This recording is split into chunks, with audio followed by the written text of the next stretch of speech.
Students, हम कर रहे थे हमारा क्लास 7th का chapter number 18 waste water story. तो इस चैप्टर में हमने वेस्ट वाटर और वाटर पोल्यूशन सबके बारे में पढ़ा और हमने उसके ट्रीटमेंट और WWTP ट्रीटमेंट ये टॉपिक किया। तो फर्स्टली आज हमारा टॉपिक है सेंसिटाइजेशन एंड डिजीज। तो ये टर्म आपने सुनी होगी बच्चे। तो क्या होता है सेंसिटाइजेशन, मतलब हेल्थ कंडीशन से रिलेटेड होता है। आपको दांतों में नहीं बोलते, दांतों में मतलब ये टूथपेस्ट लिखा टूथपेस्ट के ऊपर लिखा होता है बच्चे, आपने देखा होगा ना।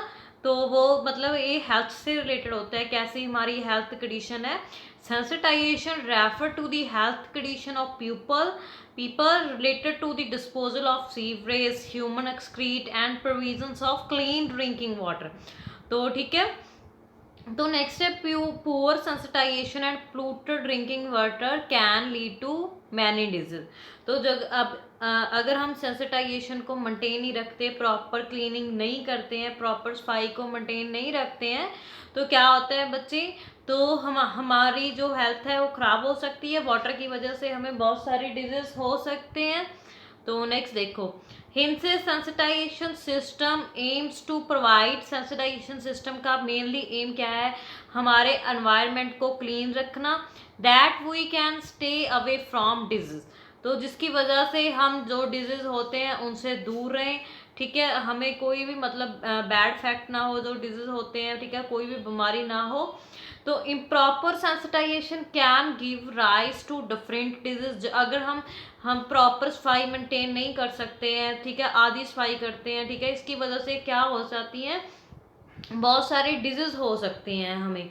तो क्या होता है, that rise from containments water such as typhoid, dysentery, hepatitis, polio, cholera and meningitis. तो ये सारी डिजीज हो सकती है अगर हम प्रॉपर सफाई नहीं कर रहे हैं, ठीक है। तो ये सारे डिजीज हो सकते हैं हमें। तो नेक्स्ट देखो बच्चे, अगर हम क्या करते हैं, वैसे जो ह्यूमन होता है, ठीक है, वो एक्सक्रीट ऐसे ही सॉइल पे, मतलब ऐसे ही बाहर वॉशरूम वगैरह जाते हैं, ठीक है। तो उसकी वजह से क्या होता है, सॉइल पोल्यूट भी होती है और वाटर पोल्यूट भी होता है। It can pollute the surface water and ground water, जिसकी वजह से सरफेस वाटर भी पोल्यूट होता है और ग्राउंड वाटर भी पोल्यूट होता है। तो और क्या करता है, तो वो एरिया भी बहुत ज़्यादा गंदा हो जाता है, ठीक है। तो इसके लिए हम अल्टरनेटिव क्या यूज़ कर सकते हैं सीवेज डिस्पोजल के लिए। As an alternative for sewer disposal on site sewage is being used nowadays. तो इसके लिए कुछ अल्टरनेटिव भी यूज़ हो रहे हैं आज के दिनों में। For example septic tanks.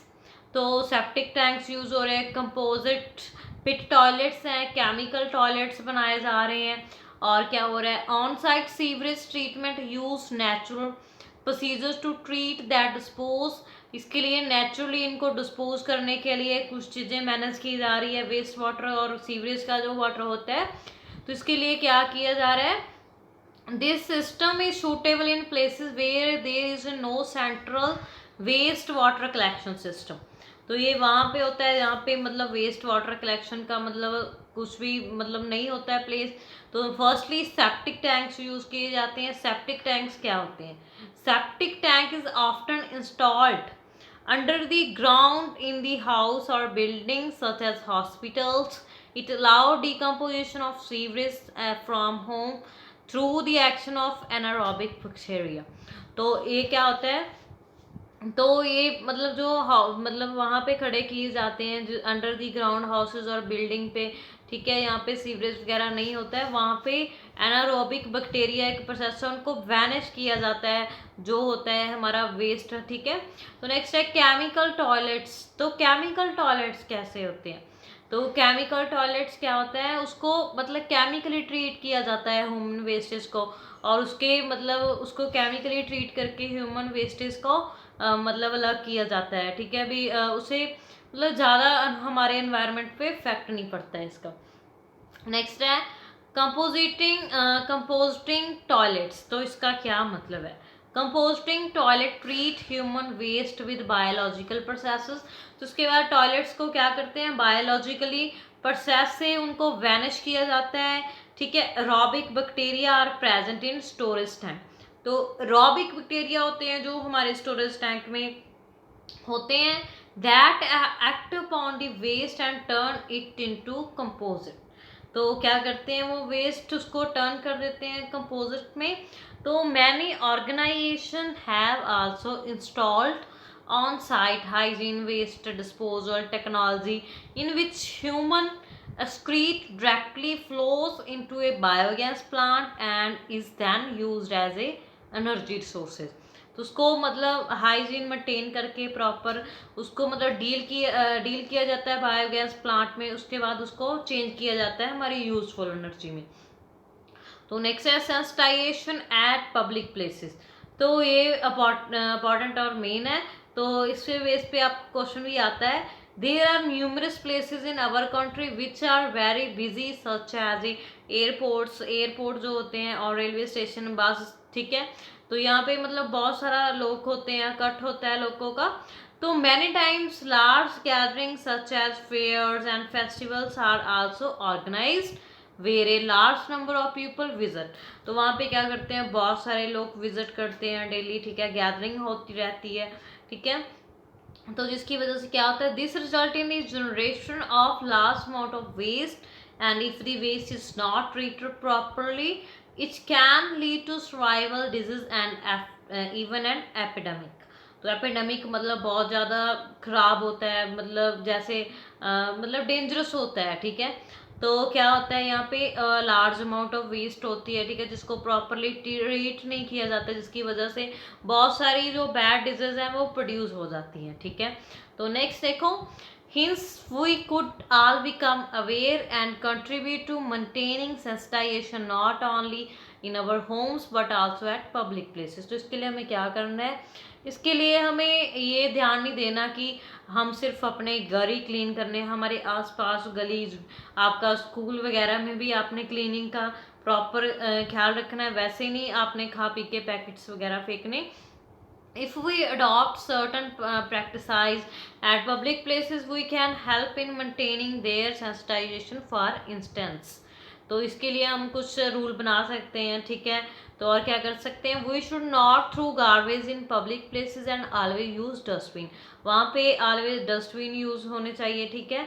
तो we should not spit around in public places. तो हमें ऐसे थूकना नहीं चाहिए, ठीक है, आसपास, ठीक है। आप वैसे मतलब कुछ लोग होते हैं थूक देते हैं, जब अपना मतलब नोज वगैरह साफ करके फेंकना नहीं चाहिए कुछ भी, ठीक है। तो ये हमारे चैप्टर की हमारे की रीडिंग हो चुकी है बच्चे।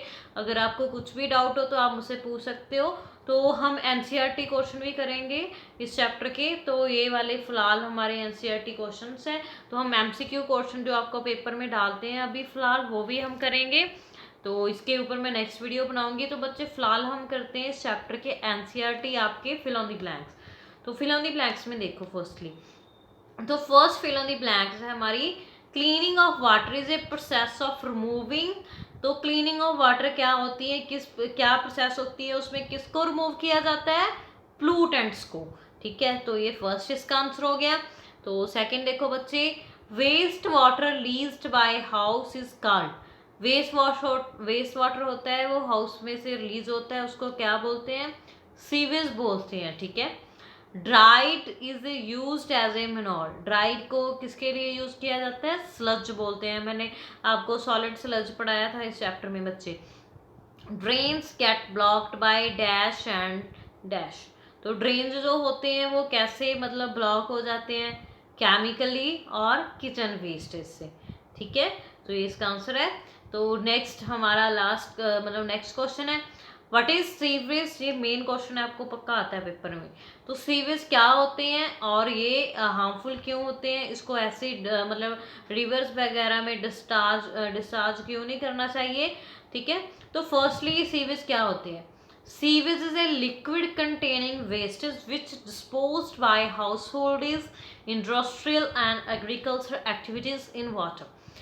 तो क्या होते हैं ये, जो मतलब सीवेज होते हैं वो वेस्ट डिस्पोजल होता है, ठीक है, जिसमें आपके घर से जो हाउस मतलब आप फेंकते हो सामान, ठीक है। इंडस्ट्रिकली वेस्टेज होती है, एग्रीकली वेस्टेज जो फेंकते हो, ठीक है, ऐसी जो उसके मतलब कुछ भी आप पेस्टिसाइड्स वगैरह उसके डाल के ऊपर उसके बाद फेंकते हो, ठीक है, वो सीवेज वेस्ट में जाता है। It is harmful. तो ये हाफ फुल होता है, उसको ऐसे ही मतलब रिवर वगैरह में फेंक देते हैं, तो क्या करता है वो सारे वाटर को पोल्यूट कर देता है, क्योंकि वो सारी सीवरेज की जो वेस्ट होती है वो जाती है कहीं नाले में, है ना, तो सी वगैरह में जाती है, तो वो क्या होता है उस वाटर को, जो वाटर अच्छा होता है उसको भी पोल्यूट कर देती है, जिसकी वजह से क्या होता है बच्चे, बहुत सारी डिजीज प्रोड्यूस होती है, बैड ऑर्गेनिज्म प्रोड्यूस हो जाते हैं जो हमारे लिए डेंजरस होते हैं। तो इसीलिए क्या बोलोगे आप, it is therefore dangerous to release untreated sewage in water. ठीक है, तो ये इसका आंसर है। तो नेक्स्ट हमारा थर्ड क्वेश्चन बच्चे, तो third question, why should oils and fats be not released in the drain, explain.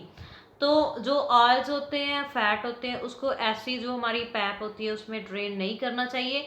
क्यों नहीं करना चाहिए, क्योंकि बच्चे देखो जो ऑयल वगैरह होते हैं वो क्या होते हैं, जब भी उसके ऊपर ठंडा वाटर पड़ता है, ठीक है, कोल्ड वाटर पड़ता है, तो क्या होता है वो मतलब उसकी एक लेयर सी बन जाती है, आप बोल सकते हो वो जम जाते हैं। ठीक है, तो जम जाने के बाद क्या होता है, खराब कर देते हैं। ठीक है, वाटर की ब्लॉकेज कर देंगे। तो क्या लिखोगे, oils and fat should not be release in drain, तो उसको हम ड्रेन में रिलीज नहीं करना चाहिए, because harden the soil in the paps and block them. तो वो क्या करते हैं, उसमें सॉइल भी चली जाती है और उसके ऊपर प्रॉपर वो चिपक जाते हैं। ठीक है, तो क्या कर सकते हैं, वो पाइप्स को ब्लॉक कर देते हैं। नेक्स्ट है, fat gets clogged in the oil of soil in the drain and block it does not allow the water to flow। अगर वो मतलब प्रॉपर ब्लॉक हो जाएंगी तो क्या होगा, वाटर का फ्लो नहीं हो पाएगा। ठीक है, जिसकी वजह से वाटर को मतलब वहाँ वाटर नहीं पास होगा, तो हमें मतलब हमारा सारी पाइप्स खराब हो जाएंगी। तो इसलिए क्या नहीं करना चाहिए, ऑयल्स और फैट्स को डायरेक्टली ड्रेन नहीं करना चाहिए। तो नेक्स्ट हमारा फोर्थ क्वेश्चन है बच्चे, तो आज का ये लास्ट क्वेश्चन है हमारा, describe the steps involve in a getting clarified water from waste water. तो जो क्लैरिफाइड वाटर होता है उसको मतलब स्टेप्स बताने हैं अपने, मैंने आपको कराया था इस चैप्टर में। फर्स्टली क्या होता है, firstly all the physical impurities like stones, plastic bags can are to be remove. तो फर्स्टली क्या हो जाता है, वेस्ट वाटर को ट्रीट करने के लिए फर्स्टली जो होते हैं बार स्क्रीन, मैंने आपको पढ़ाया था बच्चे, तो बार स्क्रीन की हेल्प से क्या किया जाता है, स्टोन, प्लास्टिक, कैंस, ठीक है, ये सारी इम्प्योरिटीज होती हैं जो फिजिकल बड़ी होती हैं, उनको सबसे पहले अलग किया जाता है, सेपरेट किया जाता है। Then water is taken to grit and sand removal tank where impurities are removed by sedimentation. तो क्या होता है, नेक्स्ट होता है ग्रिट, एक टैंक होता है जिसमें मतलब बहुत सारे जो इम्प्योरिटीज होती है उसको छाना जाता है। ठीक है, तो उसको उसके बाद क्या होता है, थर्ड स्टेप में क्या होता है, solid impurities and faeces are collected from bottom of water. तो जो सॉलिड्स इम्प्योरिटीज होती है, ठीक है, जिसको मतलब सेपरेट किया जाता है बॉटम ऑफ द वाटर से, तो वो वाली इम्प्योरिटीज को हम स्लज बोलते हैं। ठीक है, वो ऊपर बहुत ज़्यादा सॉलिड्स होते हैं, ऊपर उसकी लेयर बन जाती है।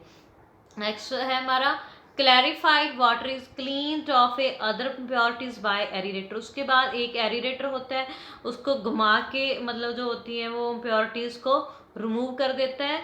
ठीक है, all disease causing bacteria removed by chlorination. तो जो नेक्स्ट डिजीज होते हैं उसको क्लोरीनेशन प्रोसेस से अलग किया जाता है, बैक्टीरिया को रिमूव किया जाता है। ठीक है, तो ये सारे हमारे जो स्टेप्स हैं वेस्ट वाटर के लिए फॉलो होते हैं, जो वाटर को हम क्लैरिफाइड करना चाहते हैं। फर्स्टली कैसे कैसे ये प्रोसेस होती है, तो मैंने इसको चैप्टर में रीडिंग में अच्छे से एक्सप्लेन किया हुआ है बच्चे। अगर किसी को कोई भी क्वेश्चन में डाउट हो तो आप मुझसे पूछ सकते हो। ये वाले सारे आपके इंपॉर्टेंट क्वेश्चन है, आपको मैं इसके बाद जो आपके मतलब 20 मार्क्स के पेपर होते हैं उसमें जो MCQ क्वेश्चंस होते हैं तो मैं आपको वो भी कराऊंगी। पहले हम इस चैप्टर के ये वाले NCERT क्वेश्चन और एक्स्ट्रा क्वेश्चन करेंगे। ठीक है, तो वो भी मैं आपको करवाऊंगी, उनसे ही आपके एग्जाम आएंगे। तो अगर कुछ समझना है तो पूछ सकते हो। Thank you.